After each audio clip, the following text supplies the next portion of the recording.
नमस्कार दोस्तों, आपके अपने चैनल हमारे संस्कार में आपका बहुत बहुत स्वागत है। राम नाम लड्डू है गोपाल नाम घी, हरि का नाम मिश्री तू घोल घोल पी। राम नाम लड्डू है गोपाल नाम घी, हरि का नाम मिश्री तू घोल घोल पी। ओम नमो भगवते वासुदेवाय नमः। हर हर महादेव। परम पिता परमेश्वर की कृपा आप सभी पर बनी रहे। आपके घर में कभी भी अन्न धन की कमी ना हो, सुख संपत्ति का अंबार लगा रहे। अगर आप हमारे चैनल पर नए हैं, अभी तक आपने हमारे चैनल को सब्सक्राइब नहीं किया है तो प्लीज़ हमारे चैनल को सब्सक्राइब कर लें, वीडियो को लाइक करें, ज़्यादा से ज़्यादा शेयर करें ताकि यह जानकारी और लोगों तक भी पहुंच सके, उन्हें भी इसका लाभ प्राप्त हो सके। बेल आइकन को दबाना ना भूलें ताकि हमारी आगे आने वाली वीडियो की जानकारी नोटिफिकेशन के ज़रिए आपको मिल जाया करे।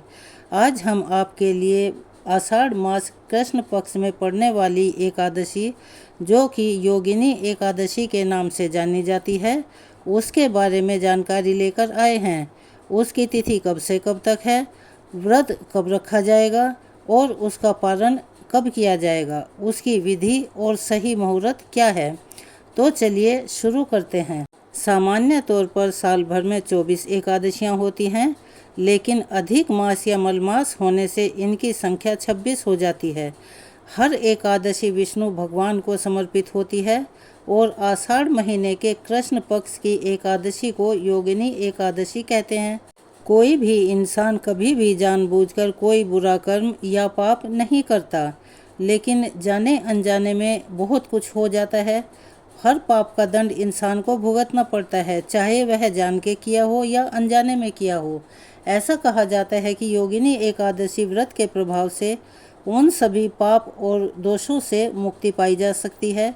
योगिनी एकादशी के दिन उपवास रखने और पूजा अर्चना करने से सभी समस्याओं का अंत हो जाता है। यहाँ तक कि पीपल का पेड़ काटने का पाप भी इस एकादशी के व्रत करने से नष्ट हो जाता है। ब्रह्म हत्या अगर किसी से जाने अनजाने में हो गई हो तो उस पाप से भी मुक्ति मिल जाती है। इंसान के कर्मों को ध्यान में रखकर ही तो ऋषि मुनियों ने व्रत और उपवास के नियम बनाए थे। ज्ञानी महात्माओं के कथनानुसार और हमारे शास्त्रों में भी ऐसा वर्णित है कि अगर इंसान सही नियम से व्रत और उपवास रखे तो जीवन के तमाम कष्टों से वह आजीवन मुक्त रहता है। परम कल्याणकारी योगिनी एकादशी के दिन की महिमा का वर्णन पुराणों और धर्म ग्रंथों में भी मिलता है। योगिनी एकादशी से जुड़ी एक प्राचीन कथा, पौराणिक कथा भी प्रचलित है। प्राचीन समय में अलकापुरी का राजा कुबेर शिव का अनन्य भक्त था। हेममाली नामक एक यक्ष उनकी सेवा करता था, जो रोज शिव जी की पूजा के लिए ताजे फूल लाया करता था। एक बार हेममाली अपनी पत्नी के प्रेम में पूजा के लिए फूल लाने से चूक गया। तब नाराज होकर कुबेर ने हेममाली को श्राप दे डाला कि वह स्त्री के वियोग में तड़पे और मृत्युलोक में जाकर रोगी बन जाए। श्राप के कारण ऐसा ही हुआ। फिर एक दिन हेममाली की भेंट मार्कंडेय ऋषि से हुई। ऋषि ने उसे योगिनी एकादशी का व्रत करने के लिए कहा। हेममाली ने पूरे विधि विधान से इस व्रत को किया और इस पुण्यदायी व्रत के प्रभाव से उसके सभी प्रकार के कष्ट दूर हो गए और वह अपनी पत्नी के साथ पुनः अलकापुरी में जाकर सुखपूर्वक रहने लगा। तो चलिए अब आपको बताते हैं कि साल 2024 में योगिनी एकादशी का व्रत कब रखा जाएगा। आषाढ़ कृष्ण पक्ष की एकादशी प्रारंभ होगी 1 जुलाई सोमवार को सुबह 10:27 से, और उससे पहले एक दशमी तिथि रहेगी और एकादशी तिथि का समापन होगा 2 जुलाई मंगलवार की सुबह 8:42 पर। ऐसे में यह तिथि 2 दिन है। आपके मन में अब एक यह सवाल यह भी पैदा होगा कि व्रत किस तिथि को रखना ज़्यादा सही होता है। तो देखिए, जब भी एकादशी तिथियों का या किसी भी तिथि का इस प्रकार का संयोग बनता है कि एकादशी 2 दिन पड़ती हो, तो ऐसे में सभी लोग दूजी एकादशी का, यानी जिस दिन एकादशी और द्वादशी तिथि दोनों ही हों, उस दिन का उपवास रखना चाहिए। और अगले दिन शुभ मुहूर्त में व्रत का पालन करना चाहिए। लेकिन कुछ लोग दूसरों से सुनकर या उन्हें जैसा पता लगता है, जिस दिन एकादशी शुरू होती है उसी दिन से व्रत रखना शुरू कर देते हैं और अगले दिन व्रत का पालन मुहूर्त ना होते हुए भी कर लेते हैं, जिससे व्रत भी खंडित होता है और दोष के भागी भी बनते हैं।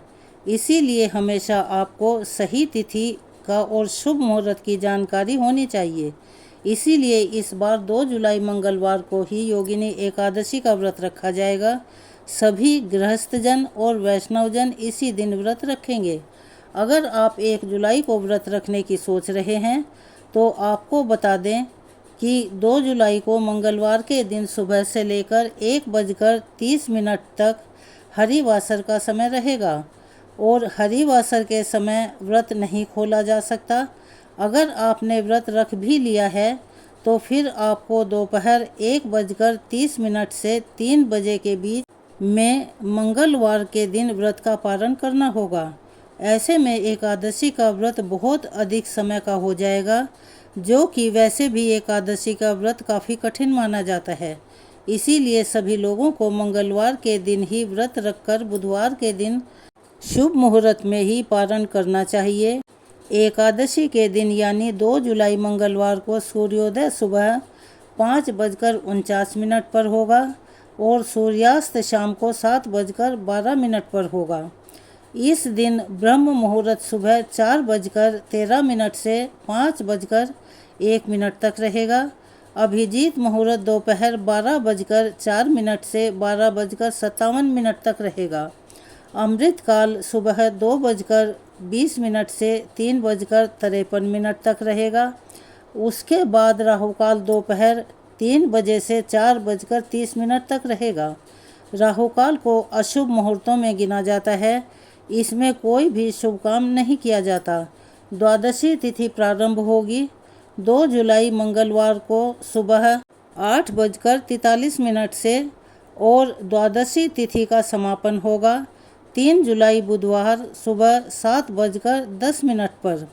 3 जुलाई बुधवार को सूर्योदय सुबह 5:49 पर होगा। सूर्यास्त का समय 7:12 रहेगा। ब्रह्म मुहूर्त सुबह 4:13 से 5:01 तक रहेगा।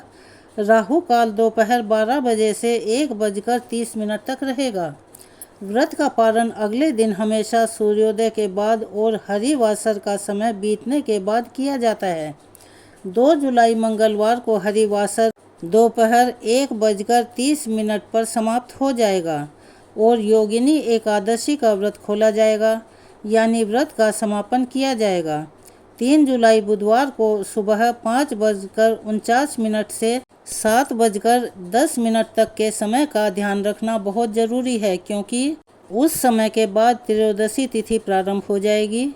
इसीलिए आपको तिथि के अंदर अंदर ही अपने व्रत का पालन कर लेना चाहिए। एकादशी के दिन तुलसी पत्र नहीं तोड़े जाते और भगवान विष्णु को भोग में तुलसी पत्र का होना अनिवार्य होता है। इसीलिए आप दशमी तिथि को ही तुलसी पत्र तोड़कर रख लें। यदि आप सोमवार के दिन तुलसी पत्र नहीं तोड़ रहे हैं तो आपको फिर शनिवार के दिन ही तुलसी के पत्ते तोड़कर रख लेने चाहिए। एकादशी के दिन चावल या चावल से बनी हुई वस्तुओं का त्याग करना चाहिए। ना खुद खाएं, ना परिवार के किसी सदस्य को खाने चाहिए। इस दिन आप अन्न का या फिर पानी से भरे घड़े का दान कर सकते हैं, जो कि बहुत शुभ माना जाता है। इस दिन से भूल से भी तामसिक भोजन का सेवन नहीं करना चाहिए और नाखून, बाल इत्यादि भी नहीं काटने चाहिए। तो ये थी आज योगिनी एकादशी के बारे में जानकारी। यह आपके लिए कितनी लाभप्रद रही, कमेंट्स बॉक्स में अपनी राय ज़रूर लिखें और उसके साथ हरे कृष्ण, राधे राधे, ओम नमो भगवते वासुदेवाय नमः, हर हर महादेव लिखना ना भूलें। अगर आपका कोई सवाल है तो आप कमेंट्स बॉक्स में लिखकर वो भी पूछ सकते हैं। अपना प्यार और सहयोग हमें हमेशा ऐसे ही प्रदान करते रहें।